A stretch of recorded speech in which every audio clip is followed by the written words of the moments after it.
தெய்வம் நீ என்று உணர் யூடியூப் சேனல் உங்களை அன்புடன் வரவேற்கிறது.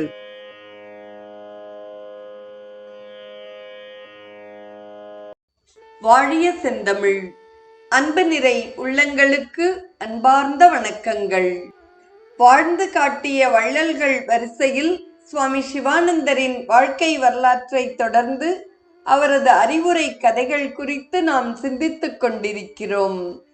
இன்றைய நிகழ்வில் வரும் கதையின் தலைப்பு சிபக் மகாதேவ் என்பதாகும். திருமணம் நடைபெற்ற பிறகு 2 மாதங்கள் கழிந்த பின்னர் ஒரு பரிகாரியுடன் கல்யாண மாப்பிள்ளை தனது மாமனார் வீட்டிற்கு செல்ல வேண்டும் என்பது இந்தியாவில் உள்ளதோர் கிராமத்து வழக்கம். இது புது மாப்பிள்ளை முத்தையாவிற்கு ஒரு பெரும் பிரச்சனையாக ஆகியது. எப்படியோ ஒரு பரிகாரியை தயார் செய்தான். ஆனால் அந்த பரிகாரி மிகவும் கெட்டிக்காரன். தனக்கு கல்யாண மாப்பிள்ளையை போன்று உடை அலங்காரங்கள் செய்ய ஒப்புக்கொண்டாலன்றி தான் வர முடியாது என்று அந்த பரிகாரி வற்புறுத்தி கூறினான். அவன் ஒப்புக்கொண்ட பிரகாரம் முத்தையாவும் பரிகாரியும் ஒரே உடையணிந்து புறப்பட்டனர். உருவத்திலும் அநேகமாக ஒத்து இருந்தனர். இருவரும் மாமனார் வீட்டுக்கு அருகே சென்றதும் தீய சிந்தனை உள்ள பரிகாரி முத்தையாவை சிறிது நேரம் தாமதித்து வருமாறு கூறி தான் முன்னே சென்று மாப்பிள்ளையின் வரவை தெரிவிப்பதாக அவனிடம் கூறி முன் சென்றான். களங்கமற்ற முத்தையா இதை நம்பினான். இப்பொழுது வஞ்ச நெஞ்சம் படைத்த பரிகாரி முத்தையாவின் மாமனார் வீட்டை அடைந்து வேலைக்காரனிடம் தமது சாமான்களை சிறிது தூரத்தில் விட்டு வந்திருப்பதாகவும் அவனை அழைத்து வர ஆளை அனுப்பி வைக்குமாறும் முத்தையாவின் மாமியிடம் கூறினான். இவன் சொன்னதை நம்பி சொந்த மாப்பிள்ளையை வேலைக்காரனாகவும் பரிகாரியை மாப்பிள்ளைக்கு உரிய மரியாதையுடன் நடத்தினார்கள். ஏழை முத்தையாவின் மனம் என்ன பாடுபட்டிருக்கும் என்பதை நாம் இங்கே சொல்லவும் வேண்டுமா? ஒரு நாள் வீட்டில் போதுமான விறகு இல்லாமல் இருந்தது.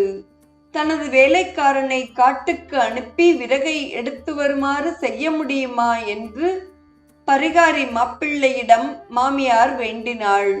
திருட்டு பரிகாரி உடனேயே அனுமதி கொடுத்து விட்டான். முத்தையா காட்டுக்கு சென்றான். விறகை சேகரித்தான். ஆனால் இவற்றை கட்டி எடுத்து செல்ல கயிறு கொண்டு வர அவன் மறந்துவிட்டான். என்ன செய்வதென்றே அவனுக்கு புரியவில்லை. கஷ்டம் தாங்க மாட்டாமல் ஒரு மரத்தடியில் இருந்து கொண்டு ஓவென்று அவன் அழத் தொடங்கினான். அவனுடைய அதிர்ஷ்டம் காரணமாக அவ்வழியே அம்மையப்பர் இருவரும் சென்று கொண்டிருந்தனர். முத்தையாவை கண்டதும் பார்வதியின் மனம் இறங்கியது. என்ன காரணத்தினால் அழுகிறாய் என்பதை அறியுமாறு சிவனிடம் பார்வதி வேண்டினாள். இந்த நிகழ்ச்சியை காணாமல் செல்ல எண்ணிய பரமசிவன் பார்வதி தேவியின் கட்டாயத்தின் பேரில் அபாகியவானான முத்தையாவிடம் விஷயத்தை வினவிய போது அவன் விவரமாக எல்லாவற்றையும் தெரிவித்தான். பரமசிவன் அவனை சமாதானப்படுத்தி சிபக் மகாதேவ் என்று சொன்னால் அற்புத ரீதியில் ஒட்டிக்கொள்ளும் என்று கூறி ஆசீர்வதித்து சென்றார். இந்த சொற்களை சொன்ன மாத்திரத்தில் விறகுகளெல்லாம் ஒன்றையொன்று ஒட்டிக்கொண்டன. விறகு கட்டை தலையில் தூக்கி வைத்து கொண்டு முத்தையாவும் மாமனார் வீடு வந்து சேர்ந்தான். வீட்டுக்கு வந்ததும் பரிகாரி பால் குடிப்பதை முத்தையா கண்டான். பால் கப்பை பரிகாரி எடுத்து தன் உதட்டோடு ஒன்றச் செய்ததுமே சிபக் மகாதேவ் என்று முத்தையா முணுமுணுத்தான். அவ்வளவேதான். பால் கப் பரிகாரியின் உதட்டோடு ஒட்டிக்கொண்டது. பாத்திரத்தை வாயிலிருந்து எடுக்க முடியாமல் அவன் திண்டாடினான். இந்த பரிதாப நிலையை கண்ட மாமியார் பாத்திரத்தை அவன் வாயிலிருந்து எடுப்பதற்காக வந்தாள். அவள் தன் கையை அந்த கப்பின் மீது வைத்தவுடனேயே சிபக் மகாதேவ் என்று முத்தையா மெதுவாக கூறினான்.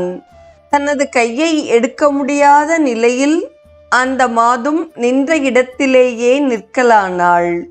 ஒருவர் பின் ஒருவராக குடும்பத்தில் உள்ள அத்தனை பேரும் இந்த மந்திரத்தின் சக்தியால் சங்கிலி தொடர் போன்ற பரிதாப நிலையில் நின்று கொண்டிருந்தார்கள். அண்டையில் வசிக்கும் ஒரு புலவரை அழைத்து வரச் செய்தார்கள். அவர் குதிரையின் மீது ஏறி இவர்கள் இருக்கும் இடத்தை வந்தடைந்தார். குதிரையை விட்டு கீழே இறங்கி குதிரையின் வாலை தொட்டு நின்றார். உடனே முத்தையா இவ்வற்புத மந்திரத்தை உச்சரித்தான். அவ்வளவுதான். குதிரை வாலை விட்டு கையை எடுக்க முடியாமல் புலவர் தவித்தார். இதென்ன ஆச்சரியம் என்று யோசித்த புலவர், ஒருவனைத் தவிர வீட்டில் உள்ள மற்ற எல்லோரும் இந்த அதிசய ஒட்டுமானத்திற்கு இரையாகி நிற்பதை கண்டுகொண்டார். உடனேயே அவர் முத்தையாவை அருகில் அழைத்து, அவனைத் தவிர மற்ற எல்லோரும் இத்தண்டனையை பெறுவதற்கு காரணம் யாது என்று வினவினார். தூய சுபாவம் உடைய மாப்பிள்ளை முத்தையா விஷயத்தை விவரமாக எடுத்துரைத்தான். இந்த உண்மையை தெரிந்ததும் உண்மையான மாப்பிள்ளையை படுமோசமாக நடத்தியதில் பெண் வீட்டார் வெட்கமடைந்ததோடு வருந்தி நின்றனர். முத்தையா பரமசிவனை வேண்டியதும் எல்லோரும் தண்டனையிலிருந்து விடுதலை பெற்று நின்றனர். பரிகாரியை எல்லோரும் சேர்ந்து கடுமையாக அடித்து வீட்டை விட்டு துரத்தினர். எவரையும் ஏமாற்ற முற்பட்டால் அதற்குரிய தண்டனை கிடைக்கும் என்பது உறுதியல்லவா என்று சுவாமி சிவானந்தர் கதையை அழகுற முடிக்கிறார்.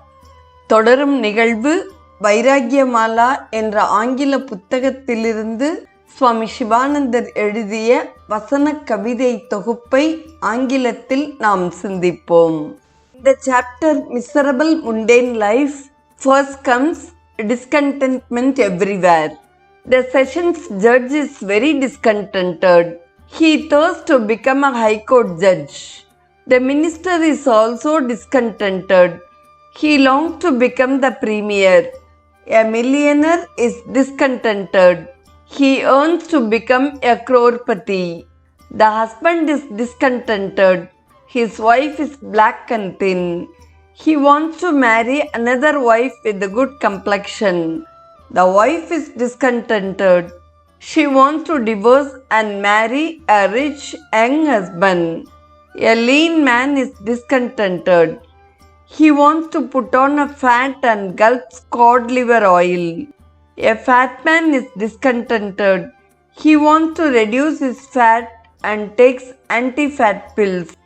No man is contented in this world.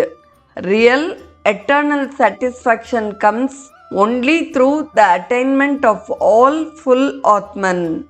Therefore, realize this self-contained Paripurana self. Next comes defects of sensual pleasures. Pleasure is the cause or womb of pain. Sensual pleasure is illusory and transitory. It is no pleasure at all. It is mere nerve itching and nerve titillation. Many dangers accompany sensual pleasure. They are attachment, fear, craving, restlessness, sin, and exertion. The mind gets attached to pleasure-giving objects. It becomes difficult to wean the mind. It ever thinks and thinks of objects only. There is fear. What shall I do if I lose the object? You get irritated with those people who stand in your way of gratifying your desires. There is intense craving for objects. This causes severe restlessness of mind. You cannot enjoy peace of mind even for a second. Cares, worries, and anxieties torment you always. You will have to exert much for possessing the objects. In exertion, you commit sin. You hurt several people. Therefore, shun ruthlessly sensual pleasures. Ever remember these defects of sensual life. Seek the immortal Brahmic bliss. Next, Gurudev Swamiji Shivanand talks about not even an iota of pleasure in objects. When a man knows that arsenic is a poison, he will never eat it. He is terribly afraid of arsenic. If a man places before you a plate of delicious sweetened rice and says, "This contains a few grains of arsenic," you will never dare to touch it even. You have a strong conviction that arsenic will kill you. Even so much a strong conviction you should have that objects are the source of pain only, that they do not contain an iota of pleasure. Then alone will your mind rest peacefully. Then alone it will not run towards objects and think of them constantly. Then and then alone can you make progress in the spiritual path or the path of yoga. இன்றைய நிகழ்வில் சுவாமி சிவானந்தர் கூறிய சிபக் மகாதேவ் என்ற அறிவுரை கதையையும் miserable முண்டேன் life என்பது குறித்து அவர் எழுதிய ஆங்கில வசன கவிதையையும் செவிமடுத்த அத்துணை நல்ல உள்ளங்களுக்கும் நெஞ்சார்ந்த நன்றி. மீண்டும் நாளைய நிகழ்வில் இணைவோம். வாழிய செந்தமிழ். தெய்வம் நீ என்று உணர் யூடியூப் சேனலை கேட்டு மகிழ்ந்த நீங்கள் உங்கள் நட்பு வட்டத்திற்கும் பகிர்ந்து தொடர்ந்து உங்களது நல்ல ஆதரவினை சப்ஸ்கிரைப் செய்து வழங்குமாறு அன்புடன் வேண்டுவது உங்கள் அன்பின் விசாலம்.